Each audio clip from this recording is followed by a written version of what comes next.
그래서 오늘은 성령의 편지에 대해서 좀 이제 생각을 해보고자 합니다. 성령의 편지는 첫째로 발신자와 수신자가 있습니다. 25절 6절에 또 이 아래와 같이 편지하니 일러스되 글라우디오 루시아는 총독 벨릭스 각하께 문안하나이다. 이제 바울을 죽이기 전에는 아무것도 먹지 않기로 맹세한 40명의 암살단으로 인해 바울은 성령의 지금 완벽한 준비로 지금 예루살렘에서 가이사랴로 호송하는 가운데 있습니다. 그런데 그냥 호송만 하는 것이 아니라 바울이 가는 곳에 미리 편지를 보냅니다. 지금 누가 보내죠? 천부장 루시아가 보내고 있습니다. 우리가 편지의 발신자가 이렇게 아는 사람이라야 읽지 않겠습니까? 게다가 신뢰를 하는 사람이라면 또 설레면서 읽지요. 그래서 보통 이제 보이스피싱도 보통 아들, 딸로 문자가 오잖아요. 그럼에도 저는 아들이 말하면 안 넘어갈 것 같은데 제 손녀딸이 할머니 저 폰 잃어버려서 지금 급하게 돈 좀 보내주세요 하면 손녀라는 그 이름 때문에 그냥 깜빡 넘어갈 것 같아요. 근데 앞에 소개해드린 전도 편지에도 다 뭐라고 적혀 있습니까? 사랑하는 아내, 엄마, 아들, 딸, 누가 보냈는지 알 수 있잖아요. 이제 편지는 그래서 보내는 사람의 이름이 너무 중요합니다. 그래서 벨릭스도 천부장이 아니라 백부장이나 십부장이 보낸 편지라면 보지도 않았을 것 같아요. 그렇게 여러분들은 이미 누군가에게 큰 영향력을 미치는 이름을 이미 다 가지고 있어요. 어떤 내용보다 더 강력한 이름인 엄마, 아빠, 오빠, 누나, 동생 등의 그런 이름을 다 가지고 있지요. 그 이름만으로도 전하는 말에 큰 힘을 가진 우리 모두는 발신자입니다. 어떤 집은 첫째 딸 말만 잘 듣는다면 첫째 딸인 내가 이미 신뢰받는 발신자이고요. 어떤 집은 아들 말만 듣는다면 아들인 내가 이미 강력한 이름을 가진 발신자입니다. 이 능력의 이름을 받았다면 이 집안에 복음을 전하시기를 바랍니다. 오늘 26절에 글라우디오 루시아는 우리가 그동안 항상 들어왔던 천부장의 그 이름인 거예요. 오늘 처음으로 이름이 밝혀집니다. 글라우디오란 이름은 로마식이고 루시아라는 이름은 헬라식이에요. 그는 원래 헬라 사람이었습니다. 그런데 이제 글라우디오 황제 때 로마 시민권을 돈으로 샀어요. 근데 그는 이 로마 시민님이 너무너무 자랑스러워가지고 그 이름 앞에 새로운 로마식 이름인 글라우디오를 붙였어요. 자, 그렇다면 우리 역시도 천국 시민권을 이제 받았다면 우리를 소개하는 새로운 이름을 붙여야 하지 않겠습니까? 그러면 어떤 이름을 붙여야 합니까? 나는 죄패로 인해 예수를 만나고 천국 시민권을 받았어. 이런 죄패를 몰랐다면, 이런 환경이 없었다면 예수도 못 만났고 천국 시민권을 은혜로 받지도 못했을 거야. 바로 그런 이름을 붙여야 하는 것이에요. 그렇다면 우리는 천국 나라의 발신자로 천국 시민권자임을 보여줄 수 있는 그 이름을 가지고 성령의 편지를 보낼 수 있는 것입니다. 자, 그러면은 여러분은 여러분 이름 앞에 그 성도라고 붙이는 이름이 너무 자랑스러우세요? 창피하세요? 자, 그런데 발신만 하면 뭐합니까? 받는 수신자가 있어야 되죠. 이 받는 사람이 있어야 편지가 완성되잖아요. 자, 오늘 발신자가 루시아였어요. 근데 오늘 편지를 받는 수신자는 벨릭스, 총독으로 소개된 이 벨릭스예요. 이 벨릭스는 본래 노예 출신입니다. 글라우디오 황제의 모친이었던 안토니아에 의해 자유인이 되었기 때문에 이 사람은 또 안토니아가 자랑스러워가지고 그 본명이 안토니오 벨릭스입니다. 예.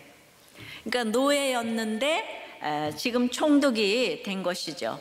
역사상 노예로서 이 지방장관이 된 유일한 입지전적인 인물이에요. 근데 로마의 역사가 타키투스는 벨릭스를 노예와 같은 비천한 정신을 가지고 왕의 권력을 휘둘렀던 잔인함과 탐욕의 대가라고 말합니다. 중요한 말이 노예 정신이에요. 그러니까 로마 정부의 특혜를 얻어서 유대 총독이 되었지만 그를 지배하고 있는 사고방식과 정신세계는 노예 정신, 노예 근성인 거죠. 그러니까 어떻게 다스렸는지 아시겠죠? 노예가 총독이 되어서 신분은 바뀌었지만 그는 평생을 이 사고방식의 노예로 살면서 이 열등감을 극복하기 위해서 더 많은 돈이 필요했고 돈으로 권세를 샀기 때문에 이 권세를 권위주의적으로 늘 쉽게 화를 내야지 자기가 총독이 되는 거야. 권세자가 되는 거야. 화를 내야 했고 그리고 점점 잔인해져야 했던 거예요. 그는 또한 가정도 복잡해서 자신의 신분 상승을 위해서 결혼을 3번을 했는데요. 첫 번째는 잘 모르고 두 번째 아내가 그 유명한 안토니우스와 클레오파트라의 손녀였어요. 세 번째 아내는 유대 분봉왕인 헤롯 아그리파 1세의 맏딸 드루실라였습니다. 그러니까 이런 아내 얻는 일을 위해서 노예였던 그가 얼마나 포장하기 위해 돈을 쓰고 정력을 낭비했겠습니까? 전 생각해 보니까 너무 불행했을 것 같아요. 그렇기에 우리가 성령의 편지를 보내야 할 수신자는 바로 이 땅에 이렇게 죄의 노예로 살아가는 벨릭스 같은 사람이에요. 겉으로 보기엔 성공을 했고 돈이 있고 좋은 신분으로 살아도 천국 시민이 아닌 이 노예로 여전히 살아가는 지체가 내 옆에 수두룩 많아요. 그러면 그가 바로 내 편지를 받을 수신자인 것입니다. 그리고 이 총독 벨릭스 앞에 각하가 붙어 있잖아요. 이것은 강한, 고귀한이란 뜻이에요. 근데 우리가 지금 들었다시피 벨릭스는 고귀와는 거리가 멀죠. 아마 그를 아는 모든 사람들은 뒤에서 그를 무시했을 거예요. 우리가 뭐 이렇게 천민에서 중인, 양반이 될 때 그거를 우리는 절대로 안 믿어요, 그죠? 우리나라가 이 당파 싸움으로 정말 망한 나라 아니겠습니까? 노예 출신에 아내도 여러 바뀌고 폭력적이며 잔인하고 과격한 그는 그것을 늘 포장하느라고 광대 같은 인생을 사니까 그를 어느 누구도 고귀하다고 생각하지 않을 거예요. 그러나 천부장은 이런 벨릭스에게 잘 보이고 싶어서 우리 인생이 그래요. 우리는 성공하려면 이런 벨릭스에게 잘 보여야 돼요. 그래서 아주 상투적으로 각하라고 우아하게 우라지게 아첨을 해가지고 이런 어법을 썼을 것이에요. 여러분들도 이렇게 욕심이 많을수록 이 우아한 말을 잘 쓰죠. 나는 여기서도 성공해야 되고 여기서도 성공해야 되고 우아한 것만 생각하면 그걸 생각하세요. 근데 아첨하기 싫어도 성령의 편지를 써야 될 때는 우아를 생각하면서 부부간에도 목장에서도 좀 우아하게 말하시기 바래요. 우라지게 좀 아첨 좀 이렇게 좀 하세요.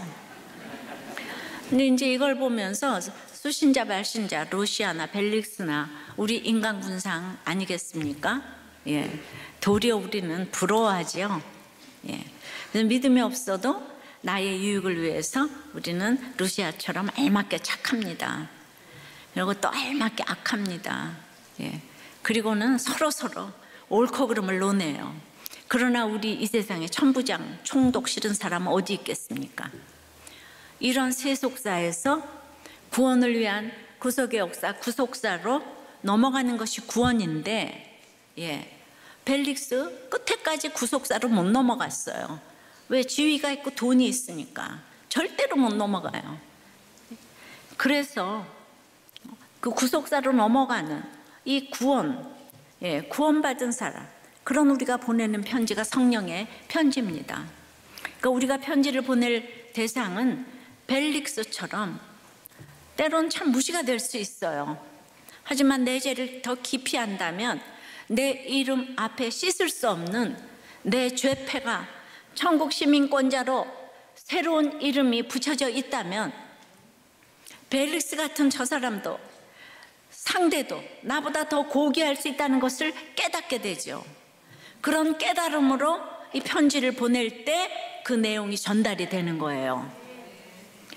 예수님의 말씀이 편지로 발신자가 되고 노예로 살던 제가 수신자가 되어 이 복음을 받아들였기에 평생 노예처럼 일하며 개미처럼 일하고 인생의 허무함으로 술을 마시던 제 남편에게 진짜 예수가 없으니까 환자를 보면서 정말 노예처럼 일하고 개미처럼 일하고 인생의 허무함으로 살던 그 모습이 제가 너무 안타까워서 제가 이제 수신자였던 제가 발신자가 되어서 이 복음의 편지를 보낼 수가 있었던 거죠.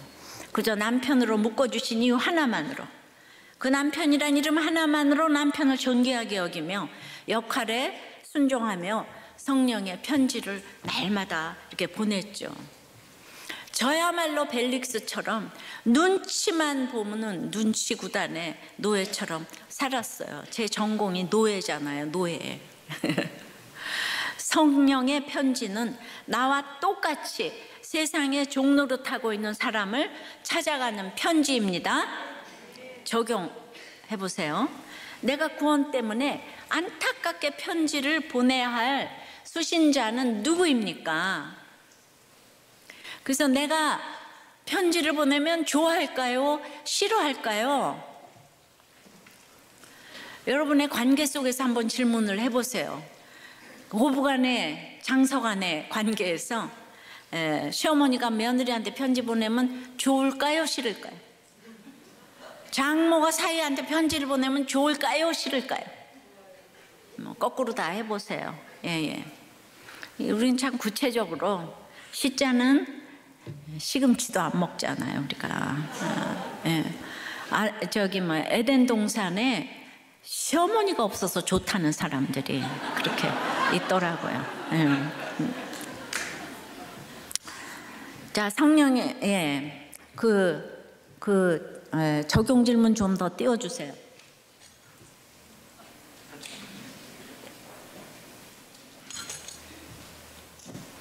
성령의 편지는 두 번째는 고발이 아니에요. 성령의 편지 내용이 중요한데 고발이 아니에요. 오늘 이제 좀 보겠습니다. 27절부터 30절이에요. 이 사람이 유대인들에게 잡혀 죽게 된 것을 내가 로마 사람인 줄 들어 알고 군대를 거느리고 가서 구원하여다가 유대인들이 무슨 일로 그를 고발하는지 알고자 하여 그들의 공회로 데리고 내려갔더니 고발하는 것이 그들의 율법 문제에 관한 것뿐이요 한 가지도 죽이거나 결박할 사유가 없음을 발견하였나이다. 그러나 이 사람을 해하려는 관계가 있다고 누가 내게 알려주기로 곧 당신께로 보내며 또 고발하는 사람들도 당신 앞에서 그에 대하여 말하라 하였나이다 하였더라. 고발이 아니고 그에 대하여 말하는 거예요. 그의 무죄에 대해서. 27절부터 천부장이 왜 이 바울을 당신에게 보내는지 그 내용이 지금 적혀 있어요. 그런데 이 천부장의 편지 내용은 살짝 진상을 자기에게 유리하게 보고를 하는 거예요. 천부장이 자기가 바울을 구출하기 위해서 그가 로마 시민이기 때문에 구원하러 갔다 그러는 거예요. 그건 아니죠. 예, 이게 소란스러운 이제 싸움이 일어나서 진상을 알아보러 간 거지, 바울이 뭐 로마 시민권자가 돼서 간 거는 아니죠. 예, 그러니까 이 천부장이 사실 이렇게 정직한 사람은 아니에요.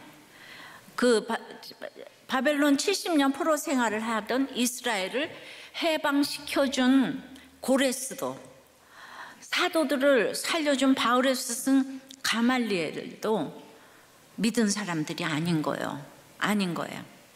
천부장도 이때 쓰임을 받았지만은 이 사람이 이렇게 정직한 사람은 아닌 거예요. 그러기에 사람은 믿음의 대상이 아니에요. 이 말은 진리 중에 진리입니다. 그러니까 여러분, 어떤 경우에도 속았다고 너무 속상해하지 마세요. 항상 속은 내가 더 잘못이다, 그것만 생각하시면 이제 훨씬 해석이 잘 됩니다. 근데 여기서 지금 천부장의 이 죄를 논하려는 게 아니라 그보다 더 중요한 이 편지의 핵심이 있는데, 지금 천부장 루시아가 총독에게 보낸 편지의 내용은 바울의 같은 동족 유대인들이 바울을 지금 고발했다는 거예요. 고발이라는 것은 잘못을 드러내서 알리는 거잖아요. 그것은 이 사람이 범죄를 저질렀으니까 재판에서 처벌을 해달라고 지금 요청하는 거잖아요. 이건 헬라어로 엔칼레오인데요, 이 의미가 아주 재밌어요.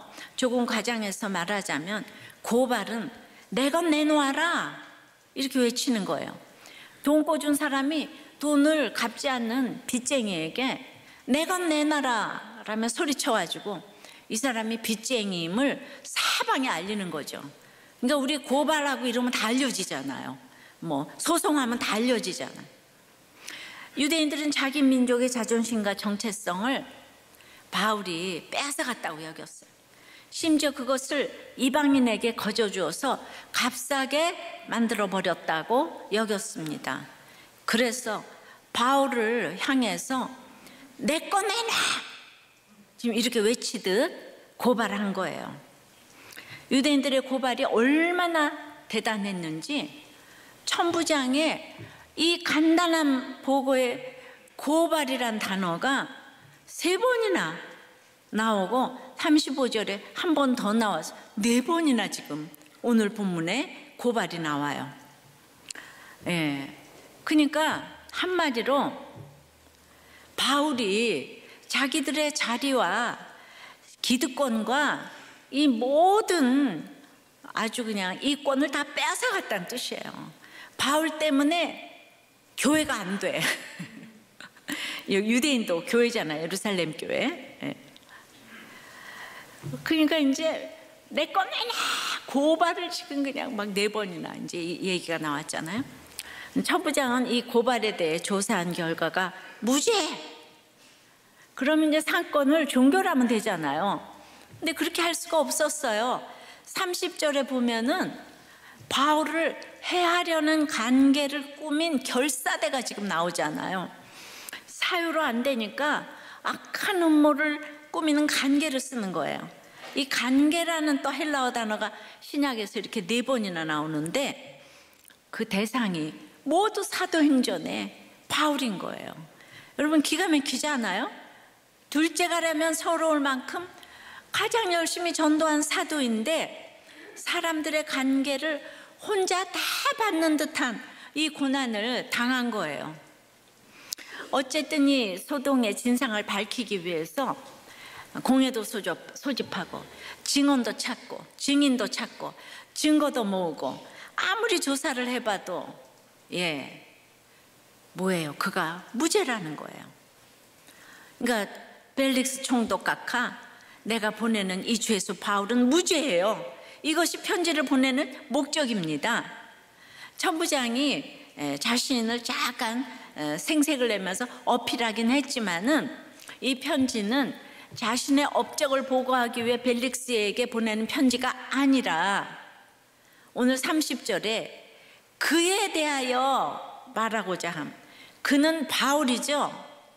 바울이 무죄라는 것을 말하기 위함이 이 편지 내용의 핵심이라는 거예요. 오늘 그의 고발하는 게 아니라 그에 대하여 무죄라는 것을 밝히는 거, 이게 성령의 편지예요.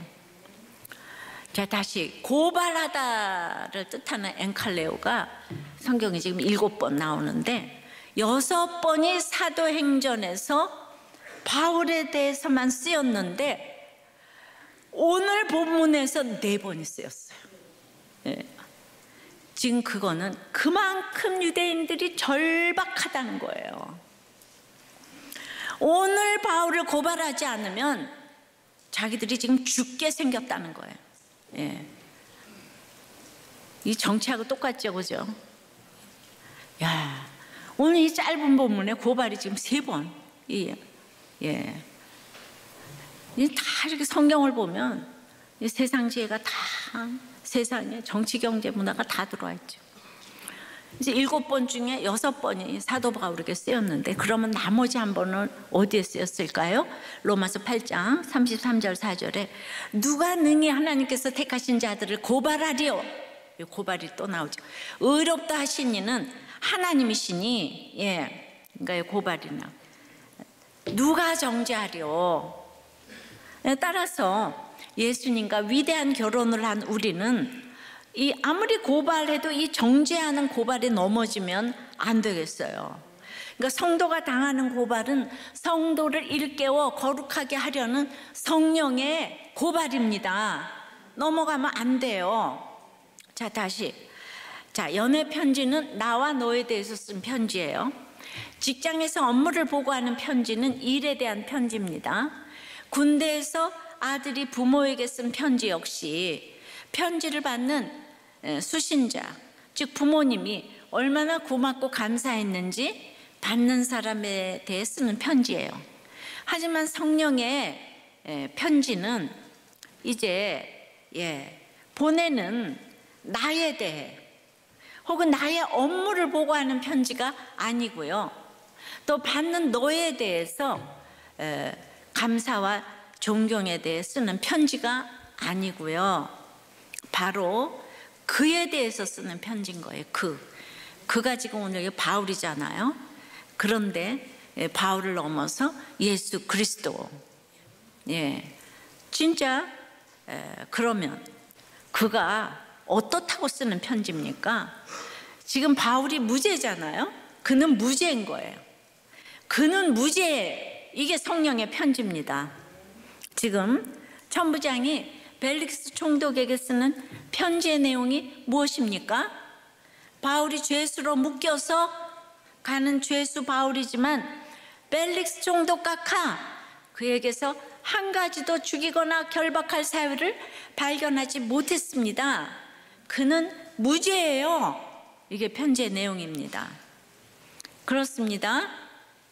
가장 극악무도한 죄인만 달려 죽는 십자가, 하나님께 저주받은 자만 달려 죽는 그 십자가에 매달리신 예수님께서는 무죄입니다. 근데 그가 무죄인데 그렇다면 왜 이렇게 끔찍한 죽음을 당했나요? 바로 내가 죄인이기 때문에. 그래서 그의 무죄함과 나의 죄인됨이 전해지는 이것이 그에 대해서 알리는 바로 이것이 성령의 편지라 이겁니다. 그러나 이 죄 없는 지금 바울이 이렇게 지금 잡혀가는데 실상 바울 보고 당신이 무죄예요? 유죄예요? 물어본다면 바울은 뭐라고 대답했을까요?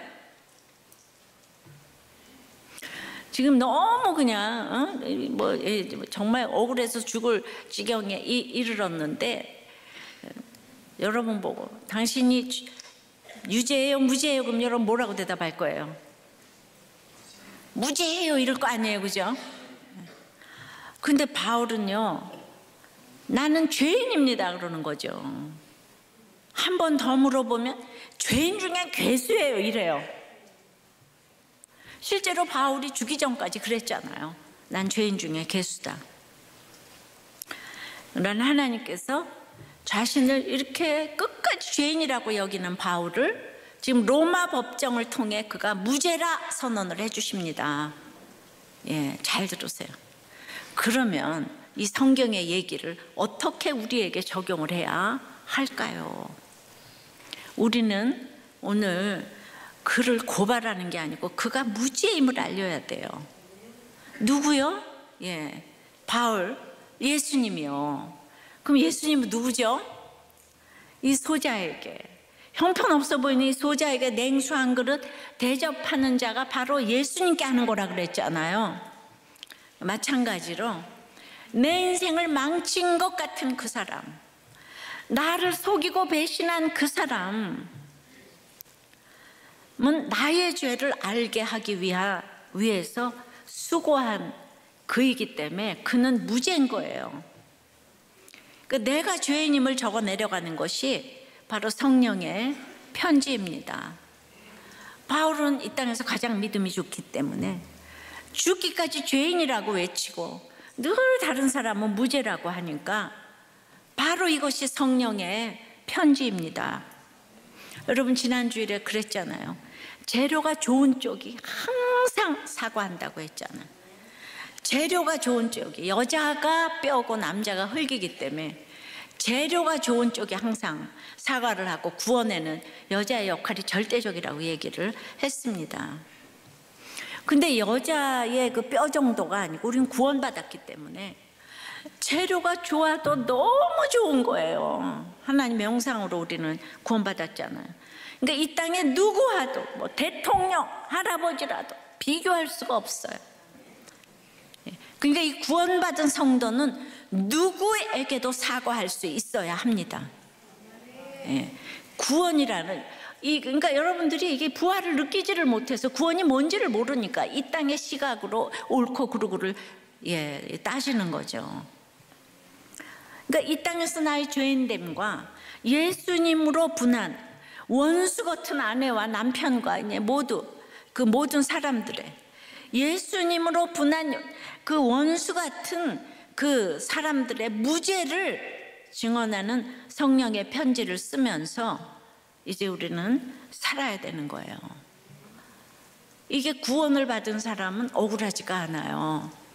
근데 구원받지 못한 사람은 사건 하나가 억울해서 우리 정신과를 가야 되는 거죠. 이 스트레스, 이것 때문에 정신적으로 문제가 오는 거죠. 그러니까 이렇게 나는 죄인이고 당신은 무죄다. 이게 성령의 편지예요. 구원은 나는 죄인이고 당신은 무죄다. 이렇게 살다가 먼 훗날 저 천국 법정에 섰을 때 그 편지를 보며 하나님께서 내 눈물을 닦아주시면서 이렇게 판결을 내리실 거예요. 너는 무죄다. 이게 성령의 편지예요. 위대한 결혼의 주인공인 사라를 보시고 사라의 눈물을 닦아주시면서 사라야, 너 너무 무죄다. 그랬기에 이 땅에서 남편도 자녀도 예수 그리스도의 수신자에서 예수 그리스도의 발신자로 바꾸어 놓은 것이죠. 이해되십니까? 적용해 보세요. 그러니까 지금 내게 온 사건 속에서 이 기가 막힌 사건 속에서 내가 무죄라고 외칩니까? 원수 같은 그가 무죄라고 외칩니까? 이런 것들을 좀 생각하셔야 돼요. 설교가 쉽고 어렵고 여러분도 적용이 어렵죠, 그죠? 근데 늘 나를 드러내고 자랑하기 위해서 사실을 살짝 왜곡한 적은 없습니까? 살짝 왜곡하면 잘 모르잖아요, 그죠? 살짝 왜곡하면. 근데 제 설교에 늘 있잖아요. 이상한 리플을 다는 분이 있어요. 보통은 이제 유튜브로 들어가면 실명을 쓰는데 그 절대로 이게 실명을 안 쓰는 분들 중에서 오랫동안 어떤 날은 은혜 받았다고도 쓰고 똑같은 사람이. 지난주는 뭐라 그랬냐면 목사님은 설교할 준비가 설교를 준비를 안 해서 똑같은 설교를 또 하냐? 그렇게 올려놨어요. 그리고 뭐 동명의 책이 나와서 그 설교를 했냐? 그 목사님 정말 이건 생각해 볼 문제 아니냐? 이거는 정말 우리 교회는 아니라고 생각을 해요. 그러기 때문에 여러분들 이렇게 조심을 하라는 얘기를 합니다. 그러니까 늘 어떤 날은 막 은혜 받았다고, 예, 늘 리플을 올리는, 예, 또 어떤 날은 이렇게 뭐 하고, 또 어떤 사람은 또 뭐 첩과 후처가 뭐 성경적이 아니라는 둥, 뭐 이렇게. 그러니까 이제 들어와서 은혜를 받아야 되고, 얼마나 많이 은혜 받고 주님을 만났는데도 이제 그러는 거예요. 그러니까 우리가 이게 사실을 살짝 왜곡해서 진짜처럼 믿게 하기 위해서 어떤 날은 진짜라고, 예, 그러더라고요. 자, 성령의 편지, 이제 세 번째는 호송을 잘해야 합니다. 예, 택배를 잘해야 되는 거죠. 호송을 잘해야 돼요. 전달할 전략이 필요합니다. 31절부터 5절까지예요. 보병이 명을 받은 대로 밤에 바울을 데리고 안디바드리에 이르러 이튿날 기병으로 바울을 호송하게 하고 영내로 돌아가니라. 그들이 가이사랴에 들어가서 편지를 총독에게 드리고 바울을 그 앞에 세우니 총독이 읽고 바울더러 어느 영지 사람이냐 물어 길리기아 사람인 줄 알고 이르되 너를 고발하는 사람들이 오거든 네 말을 들으리라 하고 헤롯궁에 그를 지키라 명하니라. 우리 모두는 성령의 편지입니다. 발신자는 예수님이시고 수신자는 내 주변의 불신자들이에요. 그리고 편지의 내용은 내 삶이에요. 실제로 우리 몸속에 누군가 정보를 기록해 놓았다고 합니다. 예, 이게 이제 게놈이라고 들어보셨죠? 예, 내가 아는 나와 같이 사는 나와 같은 집에 사는 그 게놈이 아니라 게놈 프로젝트. 게놈은 너무 좋아하시네요, 여러분들. 여러분들이 아는 게놈을 내가 알아줘가지고 지금.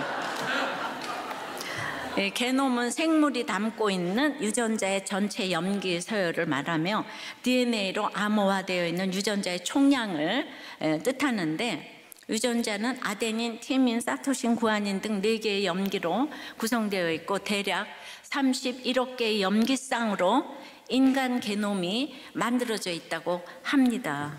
즉 무슨 말이냐면 우리 몸속에 지도가 있고 그 지도에 우리에 대한 정보가 기록되어 있다는 뜻이에요. 즉 누군가가 나에 대한 정보를 기록해 놨다는 것이죠. 그래서 그 기록이 내 자녀에게 이어져 내 자녀가 나를 닮는 것이에요. 진화론이 요즘 빛을 발휘하지 못하는 것이 내 모든 몸에 이 세포에 이 유전 암호 기록이 있는데, 이 기록은 어떤 지성을 가진 인격체가 기록을 했다는 거예요. 그래서 게놈 프로젝트, 유전자 전체 염기 서열을 연구하며 이게 밝혀지고 있는 결론이에요. 자, 쉽게 설명을 하면 내 존재 자체가 하나님께서 기록하신 편지라는 거예요. 그리고 우리의 영혼 역시 하나님을 닮은 편지라는 것이죠. 그러니까 내가 하나님의 편지인데, 그 어떤 경우에도, 그러니까 나는 죽지 않고 살아내는 거, 그리고 이 편지를 누군가에게 전달하는 거, 이게 사명이라는 것이에요. 그러니까 결혼을 해서 아무리 힘들어도 내가 하나님의 편지니까, 그리스도의 편지니까 그냥 살기만 해도, 죽지 않고 살기만 해도 우리는 이 성령의 편지예요. 그러니까 이 땅에서 제일 나쁜 것이 자살이에요. 기회가 없잖아요. 예, 그건 기회가 없잖아요. 그리고 정말 우리는 내가 그리스도의 편지인데 그리스도를 전해야 될 이 사명이 있는데 그렇게 이혼을 하고 이러면 안 돼요. 예. 즉 바울 자체가 편지예요. 로마 황제에게 전달되어지는 편지인 거예요. 그러니까 사명이 있기 전까지 바울에게 죽음은 없어요. 그런데 이 바울을 어떻게 호송합니까?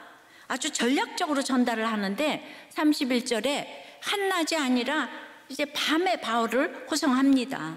즉 밤에 바울이라는 편지를 이제 배송하는 거예요. 왜죠? 40인의 암살단을 피하기 위해서예요. 그래서 그런데 밤에는 보병이 바울을 배송합니다. 왜냐하면 지금 바울이 있는 예루살렘은 굉장히 높은 곳이기 때문에 한참을 내려갔다가 이제 올라가면서, 그러기 때문에 거기는 그 말탄 기병이 가기가 힘든 길이에요. 그래서 이제 보병이 천천히 호위를 하는 거예요. 그렇게 올라가다가 해변길을 품고 있는 안디바드리를 만나는데, 이제 그 안디바드리에서부터 가이사랴까지는 길이 너무 좋아서 말탄 기병이 막 속도를 내면서 달릴 수가 있습니다. 이때부터는 기병이 이제 바울을 호송하며 속도를 내는 것이죠. 즉, 이 얘기는 그 환경과 시간에 맞게 전략을 달리하며 바울을 호송하는 것이죠. 이처럼 우리가 편지를 보낼 때는 아주 이렇게 전략이 있어야 되고, 이제 기획이 중요해요. 때가 중요합니다. 십자가는 지혜고 지혜는 타이밍이에요. 그래서 어떤 때는 보병처럼 조심조심 이제 언덕을 내려가야 할 때가 있고, 어떤 때는 기병처럼 속도를 내서 달려가야 할 때도 있습니다. 그러니까 성령의 편지라고 무턱대고 받으라 하면은 안 됩니다. 인내할 때가 있고, 외쳐야 할 때가 있으며, 기다릴 때가 있고, 속도를 낼 때가 있습니다. 이런 지혜는 그 환경과 상황을 알 때 생겨납니다. 로마 군인들도 지금의 상황과 예루살렘의 지형을 잘 알기 때문에 이런 전략을 지금 쓰잖아요. 이미 이런 상황을 겪은 수많은 나눔들과 전략과 전술이 행해지는 기획실인 이 목장에 가서 물을 때, 기획실, 전략기획실, 그죠? 우리 목장이 전략기획실에, 과거, 현재, 미래 전략기획실에. 그래서 이제 우리는 목장에 가서 물을 때 우리는 호송을 잘할 수가 있어요. 배송, 택배를 잘할 수가 있어요. 이렇게 성령의 편지인 바울이 이제 총독이 있는 가이사랴에까지 전달이 되고, 조금씩 로마에게로 전달되고 있는 것이죠. 그래서 이제 가이사랴에 들어가니까 벨릭스가 바울에게 묻습니다. 너 어디 사람이냐? 길리기아라는 도시가, 자기 관할인지 아닌지 확인하기 위해서 묻는 거예요. 우리도 어느 목장 소속이에요? 어느 초원 소속이에요? 그거는 내가 할 때가 아니네. 이렇게 이제 질서에 우리가 또 역할에 순종해야 되잖아. 그리고 나서 바울을 헤롯궁에 둡니다. 그러니까 바울이라는 그리스도의 편지가 로마에 가서 복음을 전해야 되니까 아그리빠 왕 앞에 가서 조금씩 이제 전달해져 가는 거잖아요. 참으로 이 큐티인이 이렇게 지금 강에서 바다로 나가는 이런 일이 생길 줄은 정말 참 생각을 못했습니다. 헤롯은 우리가 잘 아는 헤롯 대왕이에요. 헤롯 대왕은 건축의 천재였는데, 안디바드리도 헤롯에 의해서 그 성이 건축됐고, 헤롯도 아주 엄청 크고 이 화려한 궁을 지었는데, 그 중에는 인공바다가 막 있는 거예요. 바다 속에 이렇게 헤롯궁을 지어놨는데 그 안에 또 인공바다를 만들어 놓고, 그곳에 이제 오늘 바울을 머물게 했는데, 지금 바울이 죄수가 아니기 때문에 감옥이 아닌 이 헤롯궁에 2년이나 머물게 하면서 평생을 쉬지 않고 달려온 바울에게 2년의 안식년을 가지게 하신 진짜 하나님의 놀라운 섭리인 것 같아요. 바울이 돈 가지고 여기서 쉬려면 쉴 수가 있어요? 470명을 호위해서 로마로 데리고 가는데, 이 택배가 굉장히 고급 택배가 지금 이렇게 이제 가네요. 그래서 이 헤롯궁이 얼마나 화려한 데인데 있었는지 지도를 잠깐 보여주실까요? 아래 그림, 이 전체가 가이사랴예요. 그리고 이제 그 B가 바로 이렇게 툭 튀어나온 데 있죠. B가 헤롯궁입니다. 그 아래 그리고 툭 튀어나온 바위 위에 지은 것이 이제 헤롯궁이고, 그 다음에 이제 마지막 그림이 저 인공바다가 있죠. 이 대단한 탁월한 건축에 아주 화려한 이 궁전에 바울이 2년 동안 그래도 좀 쉬다가 갔습니다. 적용 질문이에요. 여러분은 성령의 편지를 호송하기 위해서 어떤 전략을 가져야 합니까? 보병처럼 걸어야 합니까? 기병처럼 달려야 합니까? 헤롯궁에서 잠깐 쉬어야 합니까? 이때를 내가 선택하는 것이 아니라 목장에 묻고 있습니까?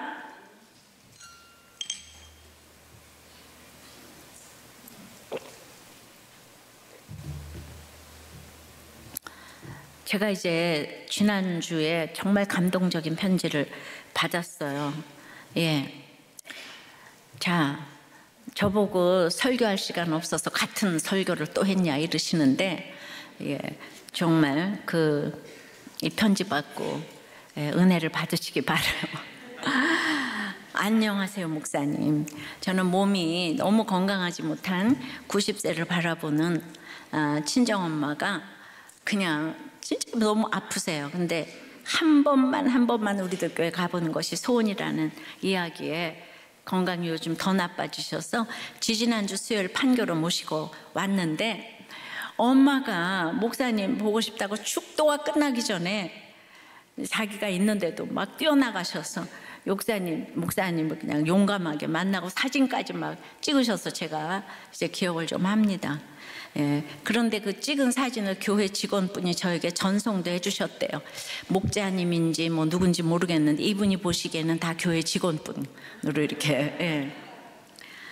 예. 근데 눈도 잘 안 보이시는 분이 자신 제 아들 청소년 큐티 책을 사시겠다고 나가서 다 골라놨는데 엄마가 현금이 없다고 이제 자기를 기다렸다는 거예요. 그냥 엄마를 보니까 너무 짜증이 나고, 예, 그냥 너무 화가 나서 자기도 현금이 없다고, 예, 그래가지고 다 골라놓은 책을 그대로 다 놓고 와버렸다는 거예요. 이분도 이제 사는 게 이제 힘든 거죠. 그런데 목사님과 찍은 사진을 전송해 주신 분이 있다는 거죠. 그러니까 그 헤어진 분에게 문자가 와서 이 큐티책을 계산했으니까 꼭 찾아가 달라고. 예. 그런데 그 문자를 받고 늙은 노인네가 안쓰러워서 그냥 직원이 그냥 주나 보다, 별 감동도 없이 들고 왔다는 거죠. 근데 그 다음날 이제 목요일 저녁에 퇴근 후 집 앞에 가보니까 작은 상자가 하나 있었는데, 자세히 보니까 택배도 아니고 교회 그 직원분이 직접 방문하셔서 놓고 가주셨어요. 주일에 행사가 있는데 택배로 보내면 혹시나 날짜를 놓칠 것 같아 두고 간다고 하면서요, 목사님의 책 2권과 저희 엄마가 드시기 좋은 간식이 집 앞에 놓여져 있었습니다. 그 안에 날마다 큐티하는 여자와 위대한 결혼이 있었어요. 순간 너무 소름이 돋았던 게, 저는 제 결혼 생활의 사정은 아무도 모르는데 이 소통하기 힘든 삶 속에서 짜증과 화만 많이 늘어서 자녀와도 지금 원활한 소통이 되지 않고 있는데, 그 책들이 그냥 우연이 아니다 생각했고, 그래가지고 지난주일에 혼자서 예배를 왔다는 거예요. 혼자서 다시 예배를 찾았는데 그날 목사님의 설교를 들으면서 계속 돋는 소름으로 기가 막힐 정도였다는 거죠. 말씀 제목이 그 책 제목과 같아서 또 놀라고, 자기가 성경 이야기를 잘 아는 사람도 아닌데 아브라함과 사라의 이야기가 너무 와닿았고, 하인인지 모르고 두 여자에게 가서 남편이 가서 사라를 힘들게 한 이야기를 들으며 남편이 새 가정 살림 차린 것이 딱 제 얘기였습니다. 예, 그래서 그런 얘기를 자세하게 썼는데 그 얘기는 제가 이제 안 읽고요. 아직까지는 제가 마음의 준비도 안 돼 있고 교회의 마음을 열고 정책하기도 쉬운 상황이 아니지만은 우연은 아닌 것 같아 이렇게 메일을 보내어 봅니다. 남편이 용서도 안 되고 남편 닮은 자식을 보면 미움만 커져가고 너무 어려움이 많습니다. 그러나 친정엄마의 한 가지 소원이라 하여 방문을 했는데, 교회 직원분의 이 큐티책 선물과 집 앞까지 찾아와 주셔서 놓고 가신 책 때문에 제가 주일에 혼자 제 발로 찾아오는 일까지 생겼는데, 들은 말씀들까지 이게 우연은 아닌 것 같습니다. 제가 그래도 교회를 좀 나가다 말다 했는데 그냥 7년 만에 지금 교회를 처음 왔습니다. 말씀과 찬양을 들으면서 너무 오랜만에 눈물도 흘리며 입을 열어 기도를 해보았어요. 목사님, 저와 같은 가정의 사람도, 2집 살림도 아닌 3집 살림하는 남편을 둔 사람도 돌아올 수 있을까요? 사이코패스도 돌아왔는데 그거는 문제도 아니에요. 사이코패스보다 어려운 건 이 세상에 없어요. 사이코패스 분이 목자가 되셨어요. 당연히 돌아올 수 있어요. 제가 더 용기를 낼 수 있으면 좋겠습니다. 그리고 계속 방문해서 예배를 드리고 싶어요. 좋은 말씀 감사드립니다. 여러분, 교회 직원분이 누구인지 모르겠지만 목자님인 것 같은데 성령의 편지가 되셔서 찾아가 주셨고, 이분은 정말 간증처럼 편지를 너무 잘 쓰셨어요. 앞으로 크게 쓰임 받으실 것 같고, 그 간증으로만도 우리가 너무 지금 약재료가 될 것 같아요. 그 90 노모인 그 어머니의 그 기도를 들으시고 한 번의 방문으로 따님의 발걸음을 인도하셨네요. 정말 소름이 돋는 사람은 저입니다. 저는 이 한 분 때문에 전도대회를 했다고 생각이 됩니다. 천하보다 귀한 것이 한 영혼이잖아요. 그런데도 저보고 똑같은 설교를 했다고 그러실 건가요? 말씀 맺어요. 우리 모든 식구들 살려 주시옵시고, 아버지 하나님, 곳곳에 가정에 이 힘든 사건들이 아버지 하나님 내가 가치관의 발상의 전환으로 해석이 될 때 해결이 될 줄 믿습니다. 이제 영문판이 나왔습니다. 이것이 세계 곳곳으로 호송되기 위해서 아버지 하나님, 우리가 한 것이 아무것도 없듯이 하나님이 또 역사해 주실 줄을 믿지만은, 그래도 우리가 할 일을 하며 성령의 편지가 곳곳에서 되어질 수 있도록 역사하여 주시옵소서. 전도대회를 주님께 온전히 맡깁니다. 주여 역사하여 주시옵소서. 예수 그리스도 이름으로 기도드리옵나이다. 아멘.